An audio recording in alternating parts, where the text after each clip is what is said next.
And then from here, you see I move my hip, really bring my foot down to the floor and drive this knee into his armpit, all right, as I drag, okay? Now it's the same spot. We can start hunting the head or any number of techniques that you really, according to your style, what you like to do here, okay? Now, the other option, and I'll mix up and play with both of these, okay? Especially if I'm on his head. If I did manage to have a decent control of his head with like a collar tie or something like that, a lot of times, instead of going to the forearm and the armpit, okay, I'm just going to go straight to my drag grip, all right? But I need to make sure I have my hand on his head because I don't want to let him get his head across my body and start to flatten me out in this position, okay? So, I have my defense when I had his head, okay? And I'm able to push his head a little bit while I make my leg heavy. So I'm doing the same thing with my leg, okay? Now I can come across, all right? And once again, same thing. I want to try not to just rely on my fingers, when it's really slippery, we don't have a lot of control that way. So I'm really hooking, okay? So I'm bending my wrist, hooking in there deep. Now I'm going to do the same motion, kicking my leg down and making sure I pass his head to the other side as I drag, okay? Getting up onto my elbow. Now from here, I might have to wrestle up depending on if he, lifts this leg or something like that and tries to avoid me taking his back. Go ahead and lift that leg, from here, wrestling up, driving my head into his ribs, gathering the second leg, all right? Or maybe I'm able to get that arm out and me get up before he, is able to run away, make my seatbelt, and start to hunt the back, okay? So both of these are great options to when they come under our leg. Like I said, once again, I just need to make sure I get my leg heavy immediately, all right? Now, I come through, hook on right in the armpit. I'm chopping down my leg as I pass his head and make my drag, okay? You see when I drag, I get on that elbow at the same time. It's super important that I get my body behind his elbow and his shoulder immediately, all right? One common mistake people can do from here is they reach up high before they get up, okay? If I reach around like this and then I try to get up, maybe I'm going to lose that elbow and his arm is going to catch me, okay? So make sure that you're here and you make the connection and you scoot down, get up, then start to grab around their body, all right? I need to be ready for that, especially in the case if he brings that leg up, and I just go like this, I'm not going to get anywhere, okay? So if he brings that leg up and I'm scooting down, then I know I'm in a good position to be able to wrestle up, or maybe even still catch his back, depending on how he reacts, all right? So just some, basic drag work there. I really enjoy when someone puts their arm under my leg. I think, there's, especially without the lapel and the belt, there's a lot of risk involved for them to do that. And the arm drag is just right there. Okay. Whether you shoulder drag or do the cross drag, this is going to be a beautiful moment for you to take advantage and get to a dominant position. All right. So you have one more drag that we have to cover. This is going to be, in the course of our hand fighting and where they position their arms, we might be able to find this great wrist control that's going to set up a really easy basic drag once again. And on the end of this drag, I'm going to go ahead and throw in another option as a follow-up, one that I really enjoy. It's a guillotine variation with the arm across, okay? So, as you know, we're always in good position, okay? Very much focused on this arm, all right? But, that doesn't mean that me getting different grips and control on this arm isn't beneficial. And one thing that happens a lot is they have their hand hooked right around our thigh. Maybe he's trying to use his forearm to crush my elbow, yank my knee out of the way, all these sort of things. And when I see that, I want to take advantage, okay? So from here, I'm going to get an outside wrist control, all right? Just a basic wrist control here that whenever I take my leg out of the way, I know I can push his arm in and create a V shape, okay? And that's basically what we're going to do, all right? Very simple. Just replace my leg with my arm and immediately hit my drag, okay? When we drag, super important that we fold that arm in, okay? So make sure this becomes a push as the other one starts to pull and do the drag, okay? So I go, you see how I crunch up a little bit so I can get my hand, my wrist in there tight, and then there's our drag. I'm looking to come up, okay?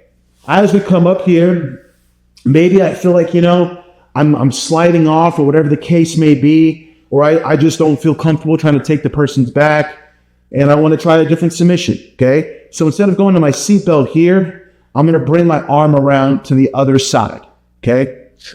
So I'm coming around this way, and I'm going to immediately sit back and start to make my guillotine grip, okay? Let's turn this way. So just like before, we're getting the pinky side, all right? So my hand immediately comes to the pinky side of the other hand. And what I want you to do is to make sure you give this a really big tug, okay? On our guillotines where the arm is across, all right, I wouldn't really want to do this because then I lose the chin strap and I lose some connection in his neck and my ability to turn his head. But over here, this is more of a triangle. This is an arm triangle, okay? His arm is inside, and I want that shoulder pressing into his neck on the other side. So I really need to pull my arm in deep, okay? Now I know it's nice and snug, all right? Now from here, I'll keep that leg locked, bring my other leg over, and now I'm ready to start to put my pressure for a guillotine. But, like I said, it's like an arm triangle guillotine, a little bit different variation. Super nice option coming out of that drag. Boom, you throw your arm over to the other side, and we can catch them by surprise, okay? So again, we're in good position. I see his arm over my leg just like so, okay? I'm going to go ahead and make my wrist control, knowing that I'm looking for this drag immediately, okay? Once I have the wrist control, don't take too much time. No one wants you to dominate their wrist, so whenever we get it, we got to act fast, okay? I'm going to take my leg out, give myself a little bit of a crunch so I can reach this, okay? Now I'm pushing the wrist in. As I make my drag, I start to build up. Here, I'm going to just bypass the seatbelt altogether, immediately throw my arm onto the other side of his head and sit, okay? Finding that pinky side and giving it that nice tug, okay? Pull this across, crunch yourself over to the side, latch on, bite down at the heel. Here's my squeeze. There's my finish, right? So we've developed a nice little arsenal of a few different style drags in different directions we can go off the drag. Anytime I drag with this arm, obviously I'm going to want to start to come to the back, okay? So we have the back option, or boom, we can look to catch this nice arm and guillotine variation and get the finish immediately. Okay, let's look at another technique that's going to be very similar to an arm drag. It's basically taking us the same direction, crossing the arm, but instead of having our hands this way, we're going to have our hands this way, okay? Like a 2-on-1 pass bucket, all right? Very common in wrestling, to clear your path to a clean shot. And we're going to use it from our guard to clear our path to the back, all right? So once again, we're talking about attacking this arm here, the one that's on top of our knee shield, all right?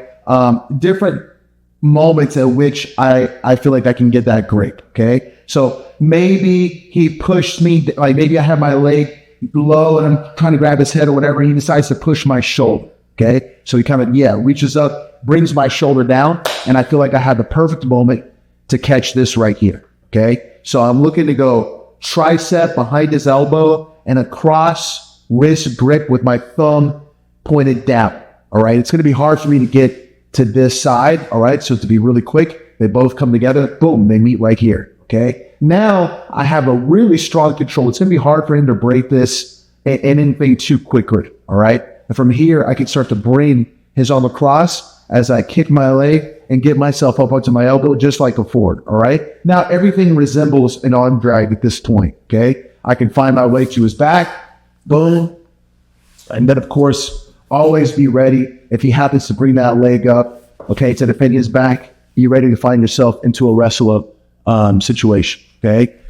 So pretty simple. we're just looking for that moment, okay? It can happen right there. Sometimes maybe, he extends his arm a little bit here with my knee higher, all right? For me, it's usually because I'm working on that person's head and they try to push me down, boom, and I'm able to make this grip right here, okay? So tricep, cross, wrist, okay? The exact opposite of what we were doing before. Before, we were this hand on the wrist, this hand around the arm. Now we're going this way, okay? And I'm just pulling this, not just across, okay? If I just go across, it doesn't really affect him too much. He can resist that, all right? I'm bringing this forward and across, okay? So his arm is all the way up here, so that brings me behind him a lot faster, all right? So on my elbow, when you start to build up, find the back, I can switch to that guillotine, and of course, if he lifts his leg, we have the wrestler, all right? So always be aware, if this hand comes up to my upper body at all, this is the best time. Boom, let's get our pass by and start to find this angle, okay? Super clean. This is going to help us, with a couple other things that we're going to get into, in helping to get underneath a super solid control that you need to have in your arsenal. All right, so I want to keep talking about that arm that's going to be around our knee shield leg and look at how we can use that arm as a way to enter underneath. And for me personally, I like to take it right to the Z guard that we've already discussed, and use it as a way to load the person safely to enter into different sweeping positions or leg entanglements, if you prefer. Okay. So the key to getting under safely, of course, is to make sure that we get their hands to the mat. All right. We've already talked about this, getting them out of balance and opening up our space to get underneath without feeling all of their weight, all right? So when I'm in my position here, I want you to think of this arm being around our leg almost like a lasso, okay? So once I make a grip on his wrist, just like what we did before, I have the ability of connecting his arm to my leg and using my knee and my shin and his armpit and his shoulder to kind of move him almost like a lasso, okay? Almost like a lasso sweep, all right? Like if we had the gi on, okay, and I had a lasso and a pant, there's the very traditional lasso sweep that a lot of you are familiar with that goes just like that, right? I can replicate that from this position right here, and a lot of times it catches this person by surprise, and then we're able to get underneath very safely, okay? So I'm going to hold his wrist. Once again, I have great defense here. Once I go to the leg, I know that I'm moving all at once, okay? I can't grab the leg and wait, okay? So I'm going to enter, and as I enter, I'm scooting my hips under and flaring out my knee, just like this, okay? I got him to post. Perfect. Now I'm going to let go of that wrist, replace to the armpit, move my hip. Now I got his leg on my shoulder, and I'm in the Z guard once again, okay? And obviously, we can go into a lot of different leg entanglement and attacks and all that according to your style, all right? I'm just focused on the entry, okay? So it can be this style of wrist grip. It can also be this style of wrist grip, all right? I'm just trying to make this connection. I'll even use that tricep, almost like the shoulder drag, okay? With the shoulder drag, we slide our knee down, all right? This time, I'm just going to keep it here and keep